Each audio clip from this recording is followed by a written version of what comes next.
Mais uma vez, líderes africanos participaram de uma cimeira organizada por um país que procura estreitar as suas relações com o continente. Depois de Estados Unidos, Rússia e China, desta vez, 48 delegações africanas foram recebidas no passado dia 4 pelo presidente sul-coreano no evento de 2 dias com o objetivo de garantir acordos desde minerais críticos a projetos de infraestruturas. A investigadora e analista Egna Sidumo explica por que a África tem sido convidado preferencial das grandes potências. De todos os continentes do Sul, de todos aqueles continentes que têm recurso e capacidade de alimentar as necessidades energéticas, as necessidades de outros tipos de recursos naturais que os países desenvolvidos têm, é a África. Nós temos 54 países novos, temos 54 países pobres, mas temos vários países ao nível de toda a África que têm recursos inexploráveis, praticamente virgens, que precisam sim de ser explorados. O que nós esperamos, não é? O que se espera destas conferências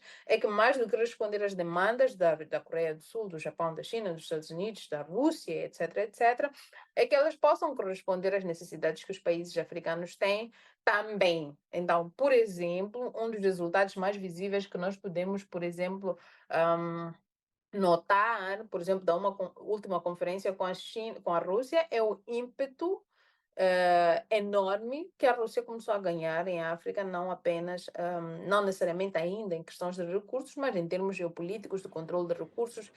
Temos o conflito no Sudão, temos a ideia de que a Rússia quer criar novas bases. Então, este parece ter sido o resultado mais tangível, mais visível da conferência que nós tivemos, em que todos os países africanos foram à Rússia e a Rússia apresentou ali um painel de oportunidades de que alguns países africanos consideraram oportunas e estão neste momento a usar. O ativista político Soumaila Jallow admite que existam vantagens, mas antes chama a atenção a alguns aspectos que considera importantes. Como é que nós aceitamos isso enquanto continente? 54 países se sentam com um país ocidental, ou mesmo neste caso com um país do sul global, para discutir questões muito sensíveis como cooperação internacional, como comércio internacional, como relações comerciais e com um continente inteiro.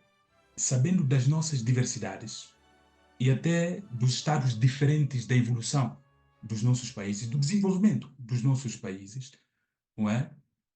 Nós nos admitimos a estas discussões integrados num barco continental. Ou seja, os desafios de desenvolvimento dos países africanos são diversos. Para Soumaila, este é o momento dos países africanos refletirem em torno das suas reais preocupações. Tanto a Rússia, como a França, como os Estados Unidos da América, como as outras potências ocidentais e potências emergentes de outros cantos do mundo, fora do espaço ocidental, têm os seus interesses a defender em África e em qualquer dos outros países considerados mais frágeis no tabuleiro internacional destas relações e destas disputas todas. Por sua vez, Egna Sidumo chama a atenção para as dinâmicas das relações internacionais. Temos que olhar, claro, com alguma crítica, com algum olhar, não é, de cautela para estas grandes conferências em que os líderes africanos todos confluem para um ou para o outro país, mas também temos que olhar como uma oportunidade. Então, temos que olhar para as relações internacionais com alguma realidade e percebermos que há sim aquelas pessoas que têm muito mais poder. De Washington, D.C., Sérgio Nhambi, Voz da América.